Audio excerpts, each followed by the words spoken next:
How's it going, guys? Hope you all had a great week. So I'm back today with the latest installment in my Stories So Far series. This one will focus on the main story, events, characters and world of Horizon Zero Dawn, and we'll aim to get you caught up and ready for the new Horizon Forbidden West, which acts as a direct sequel set for release on the 18th of February. So without any further delay, let's get stuck in, shall we?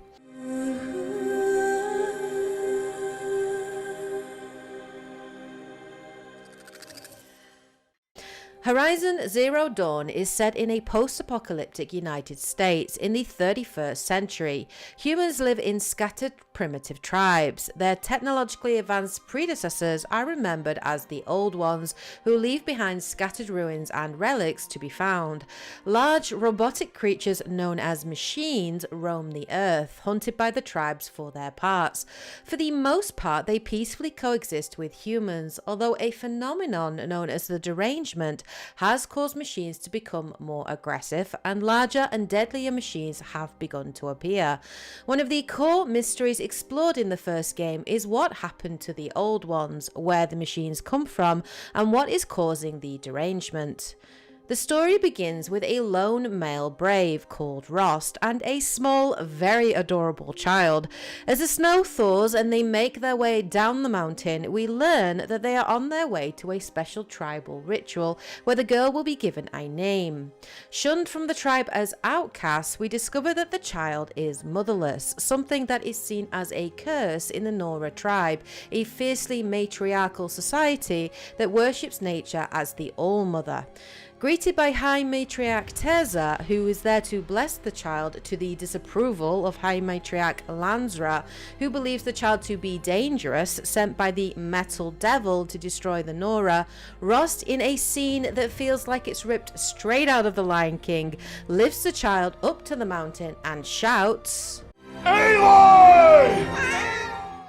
We cut to 6 years later, and a young Aloy with a deceptively large head. Raised by Rost as his adoptive daughter, Aloy is a curious, tenacious and headstrong child. Longing for a mother figure and to belong, she discovers early on that she has been shunned by the tribe as an outcast. After an incident, confused and hurt, Aloy runs away in anger and falls into a hole, stumbling, quite literally, into a cave previously used by the Old Ones. There, on the body of a corpse, she finds a mysterious piece of technology called a focus. This small triangular device allows her to interact with the advanced technology of the ancient civilization, giving her the ability to open doors, listen to voice recordings, and interact with holographic projections. Aloy uses the focus to find a way out, and is reunited with a very relieved Rost. Respecting Nora customs, Rost wishes to destroy the technology of the Old Ones, which is seen as dangerous and sacrilegious. Aloy refuses to give it up, and Rost, being the big softy that he is, lets her keep it, thinking it nothing more than a child's toy or harmless trinket. It soon becomes apparent that it is more when Aloy reveals that the focus shows the weaknesses and patrol paths of machines. She uses her focus to rescue a Nora boy, who thanks her profusely for saving his life, only to be reprimanded for speaking to her. Finally, having had enough of her mistreatment at the hands of the Nora, Aloy demands to know why she is an outcast and where her mother is. Rost admits that while he is in the dark regarding her birth, the matriarchs may know but are unable to speak to outsiders. However, if she was to win something called the Proving, they may tell her. The Proving is a rite of passage style competition to earn the right to become a Nora Brave and by extension a member of the tribe. Anyone who finishes the competition becomes a Brave, but the winner may ask anything of the matriarchs, providing a valuable opportunity for Aloy. Excited at the prospect of finally getting answers, Aloy begs Rost to train her for the Proving, and Rost agrees.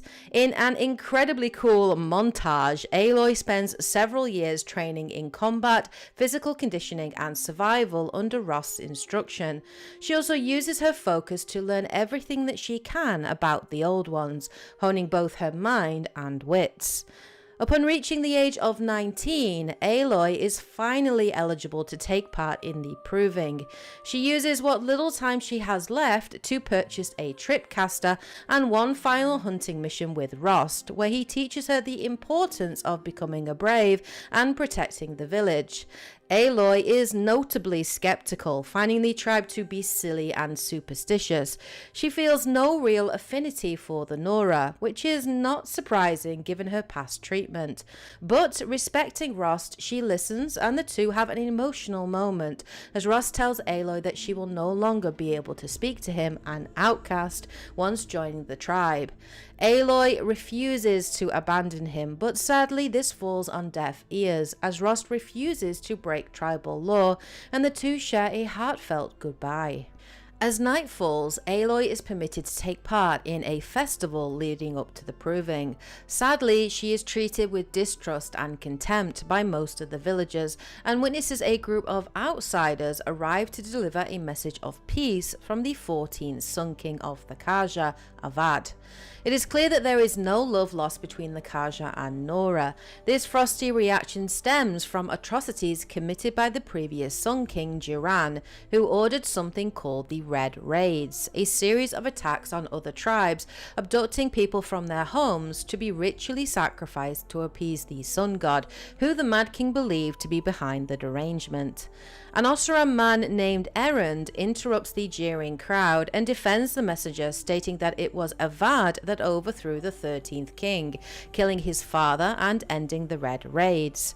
As Erend is talking the angry mob down, Aloy spots a Kaja man named Olin in the crowd, who is also wearing a focus. Aloy excitedly questions him on where he got his focus and what he knows about the old ones, but is shut down quickly as Olin acts suspiciously and refuses to tell Aloy where he found the focus, making a hasty retreat. Aloy then speaks to Erend, who seems intrigued by Aloy, awkwardly flirting with her and inviting her to visit him in Meridian. Don't worry, he's actually a really nice guy and will return in the story a little later on. The next morning, Aloy runs in the proving. Thanks to some underhanded sabotage by one of her competitors, she is forced to use a dangerous abandoned trail, but despite these obstacles, she manages to win the proving, planting her pledge in victory and becoming a member of the tribe. Sadly, before being able to claim her prize, the band of young braves are attacked by a group of mysterious masked cultists called the Eclipse. The young braves, outmatched, are slaughtered, and Aloy, though she manages to kill a few Eclipse soldiers and claim one of their focuses, is nearly killed by their leader Helis. Before he can deal the killing blow, however, Rost charges in, saving Aloy's life, winning the Best Father award and sacrificing himself to save Aloy by pushing her off the snowy cliff before being consumed by a fiery explosion. When Aloy wakes, she finds herself inside All-Mother, the Nora Sacred Mountain, a place that is usually forbidden to tribe members. She recovers her weapons and focus and uses it to scan the enemy focus taken during the battle.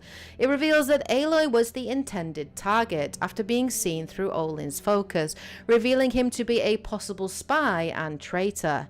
Aloy also sees a mysterious woman who bears a striking resemblance to her.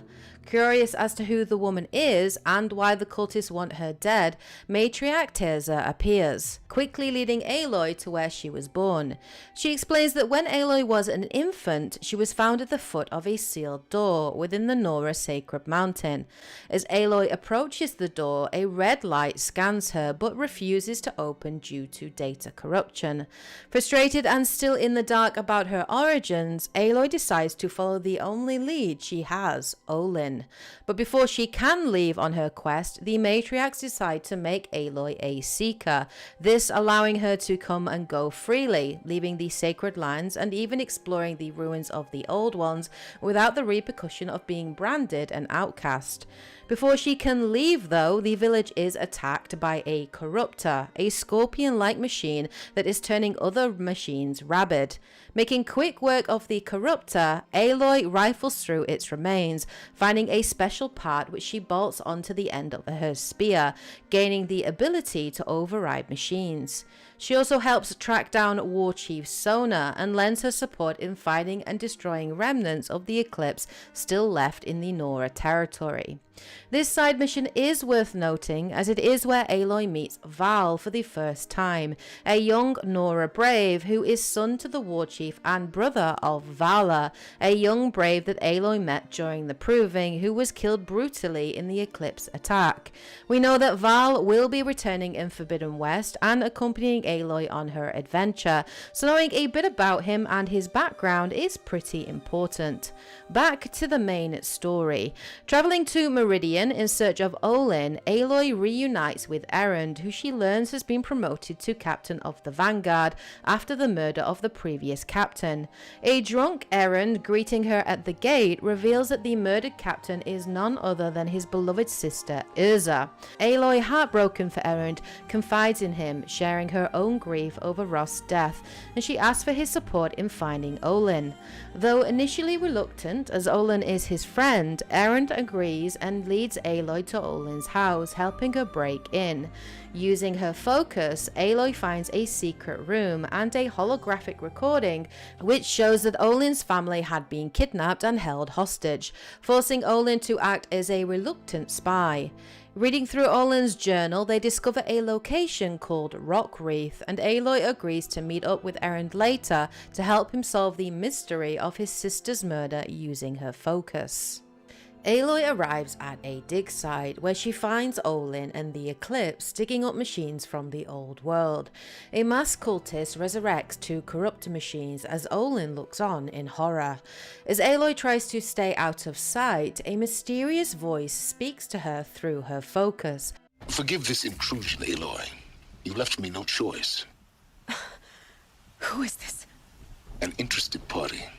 And disables the focuses worn by the cultist, disrupting their communication and allowing Aloy to take them and the Corruptobots out swiftly.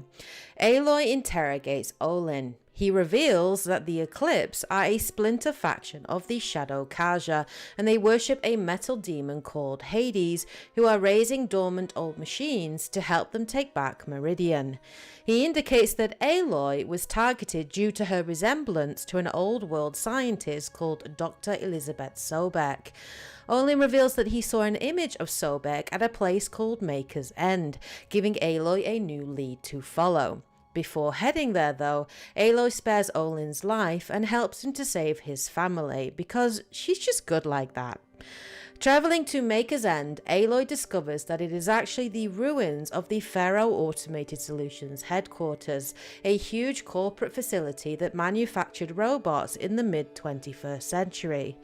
To fill in some lore, in the mid-2040s it became the wealthiest corporation thanks to its line of green robots and its environmental cleanup and detoxification efforts led by none other than Dr. Elizabeth Sobek. But by the end of the 2040s, Pharaoh decided to shift the company's focus by opening a military defense branch, effectively turning FAS into a military contractor.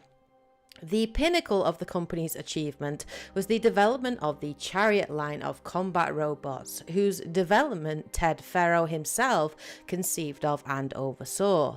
These robots operated as groups called swarms, similar to some insects. The company's change of stance significantly alienated Dr. Sobek, who quit FAS and founded Miriam Technologies. Back to the story. After dealing with an enormous ancient robot called a Deathbringer restored by the Eclipse, Aloy clambers all the way to the top of the structure, where she witnesses the final meetings in Pharaoh's office between him and Sobek. Aloy discovers that the old world was destroyed nearly 1,000 years ago after Pharaoh Industries lost control of his automated Peacekeeper line of military robots. A supposed glitch in the system caused one of the chariot swarms to suddenly go rogue. Among the swarm was a Horus unit, which was capable of producing more machines, making it in essence a huge walking factory. At the same time, these rogue robots also began to use their capacity to refuel via biomass, consuming whatever biological matter they could find for fuel. Ted Pharaoh deduced that it may take decades to hack into the swarm and shut them all down, thanks to the impenetrable security protecting all the chariot machines. Great design there, Ted. Obviously, in that time, it would be far too late to save humanity. In desperation, Pharaoh summoned Elizabeth Sobek to help. She worked out that at the rate things were happening, the human race had just 15 months before the Earth was wiped clean of all life. That is about as bad news can be. The wider world started to catch on that things were going very wrong, and the rogue swarm of machines were referred to as the Pharaoh Plague. Not great PR for Pharaoh Industries, as the risk of word getting out about Ted's catastrophic blunder grew each day. Sobek used this to her advantage, knowing that Pharaoh wouldn't want to confess to all this being his fault. She forced the company to fund Project Zero Dawn. Aloy is both shaken by the revelations and disappointed, realizing that Sobek couldn't be her mother, given that she died so many years ago. The mysterious voice mocks Aloy for her short-sightedness and finally reveals his face and introduces himself as Silence, a wanderer interested in uncovering what happened to the old ones. Silence instructs Aloy to travel to the Grave Hoard, which is the ruins of the military building from which all those Pharaohbots were commanded. The story takes a slight detour here as Aloy, keeping her promise, meets Erend at the site of his sister's supposed death. There she discovers foul play and, using her focus, follows tracks leading them to an ambush site where they are attacked not by the suspected killers, the Shadow Kaja, but by Oseram, the same tribe that Erend and Ersa were originally from.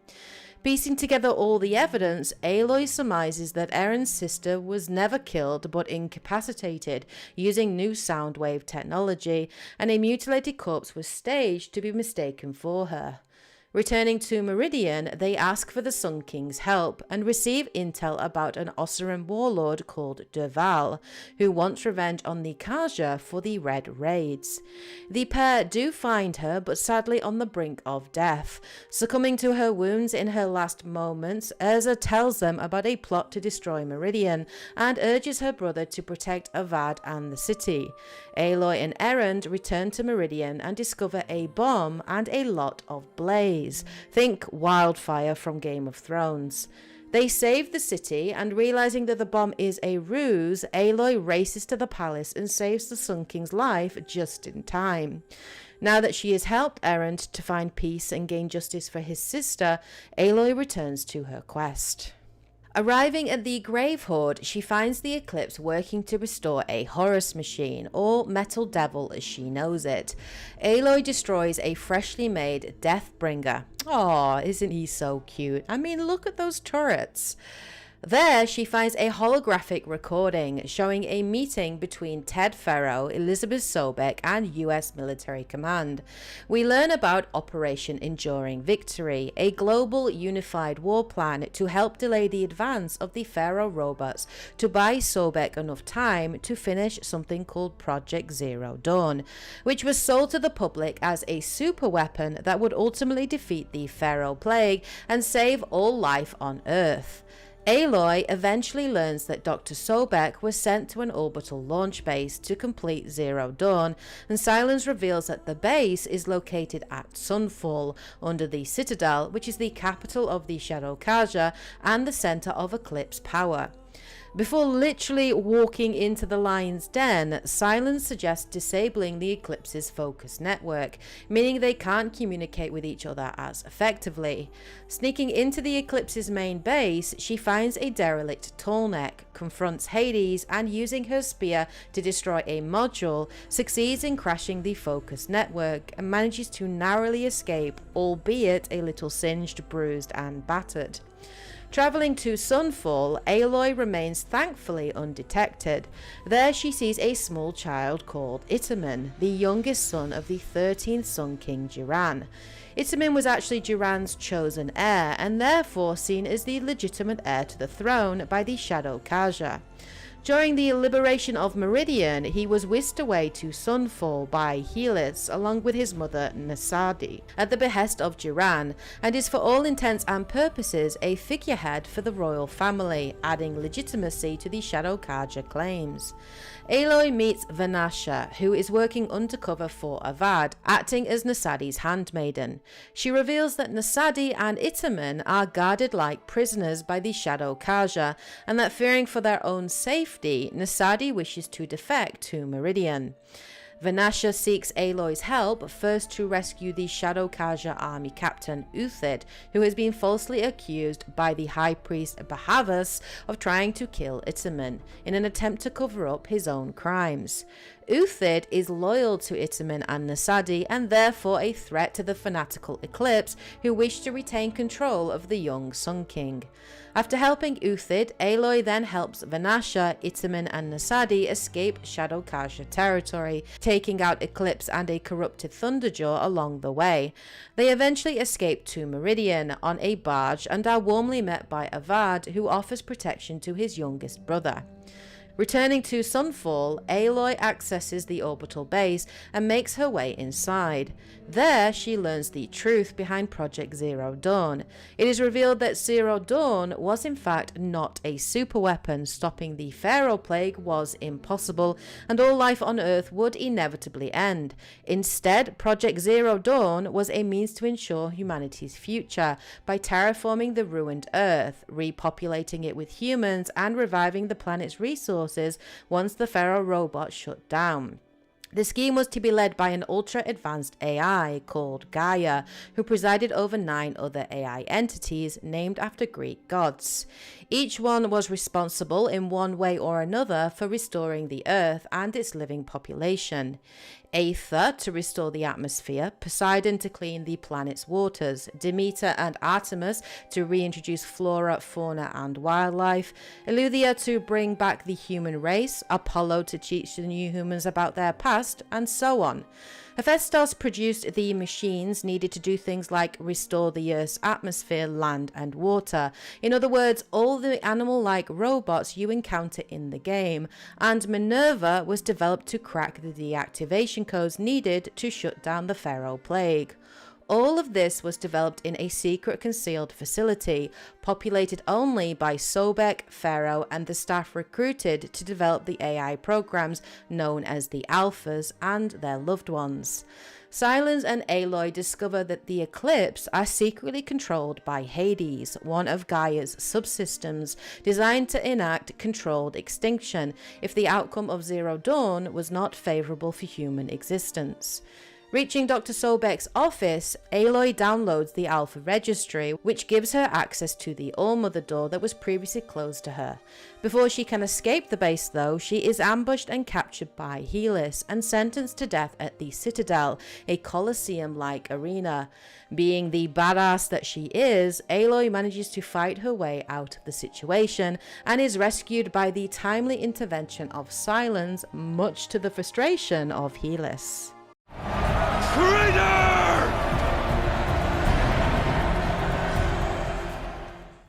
Rushing to the Nora sacred lands after Helis reveals that he has launched an invasion and intends to massacre her tribe, Aloy helps the Nora fight off an Eclipse siege of the sacred mountain, killing a corrupted Thunderjaw in the process, and finally unlocks the door to All-Mother.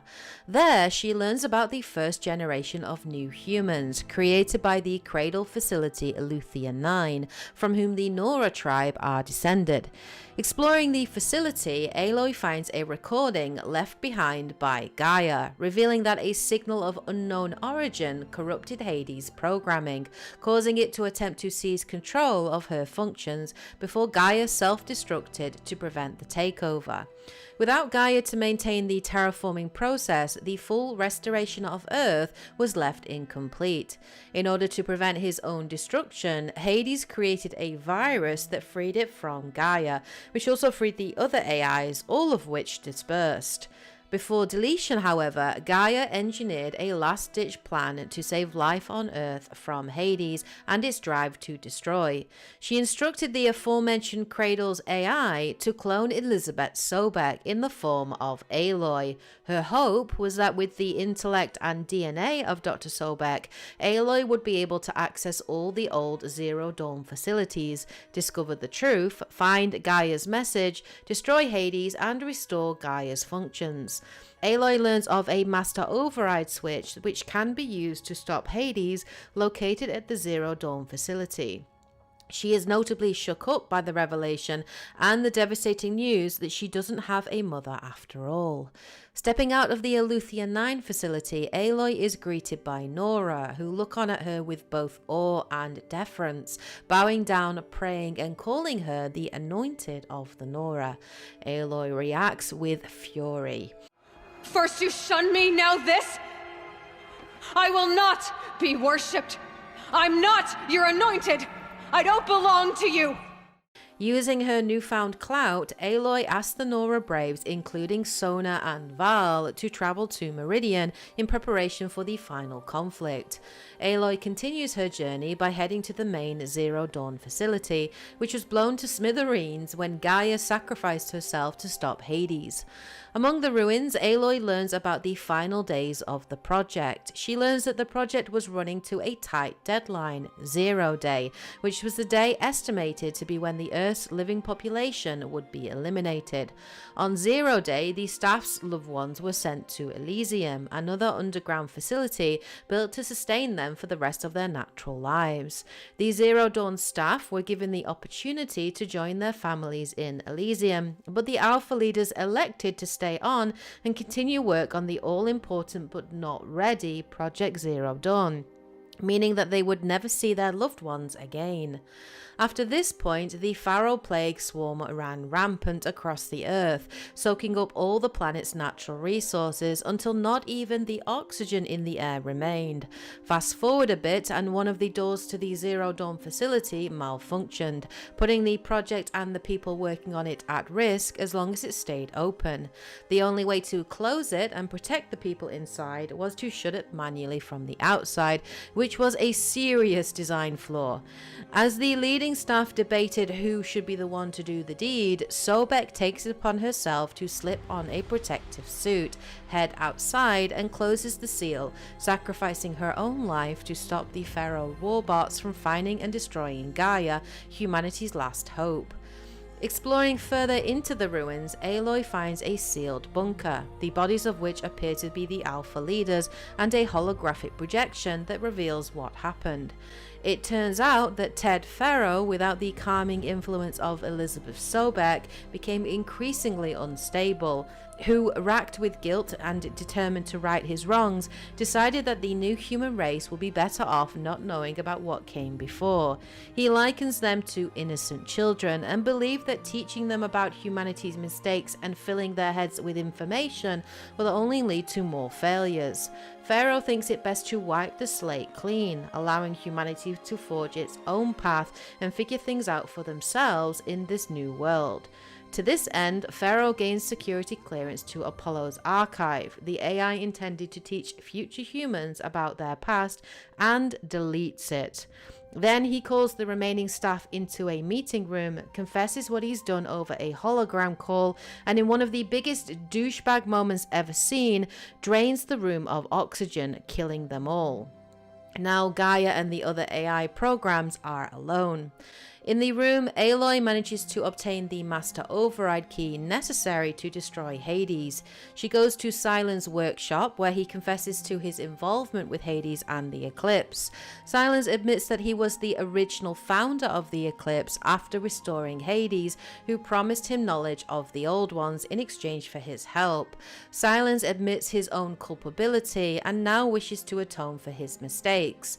With Silence's help, Aloy deduces that Hades intends to use the Spire, a monument built over the Kaja capital city of Meridian, to reawaken the Pharaoh warbots and fulfill its purpose. Aloy heads to Meridian, where she and her allies get ready for an impending battle against Hades and the Eclipse. The next morning, the forces clash, and Aloy takes down Helis, finally getting revenge for the death of Rost. While fighting off waves of machines, a wall quite literally is dropped on Aloy's head, and Hades manages to break through the defenses towards the spire. He uses a signal to reawaken dormant Feral warbots and reactivates their biomass conversion modules. Racing to the spire, Aloy, with the help of Sona, Varl, and Errant and his vanguard, fights against a corrupted Deathbringer and is able to stab Hades with Silence modified lance, activating the Master Override and ending the war. In a final closing scene, we see Aloy journey to Dr. Sobek's final resting place, paying her respects in a heartfelt moment to a remarkable woman and the only mother figure Aloy has ever known. In a post-credits scene, Hades is shown to still be alive, but trapped by Silence holding a lantern-type device, who speaks of finding the masters who awoke Hades. And this is where the story of Zero Dawn finishes and the story of Forbidden West picks up. So there you have it, guys. There is everything that you need to know about Horizon Zero Dawn. I hope you guys found this video interesting and informative. If you did find it useful, please remember to share your support by liking and commenting in the video. And if it's the first time that you've found this channel, please subscribe if you enjoyed the content, so you get notification for when I upload more videos in future. I will be covering a Horizon lore series eventually, although I will admit that when Horizon Forbidden West comes out on Friday, that is going to be my priority, playing that game, which I'm really looking forward to. But yeah, thank you so much for tuning in and sticking with me. Hope you guys having a great week, of course. Take care, and as always, happy gaming. Bye, guys.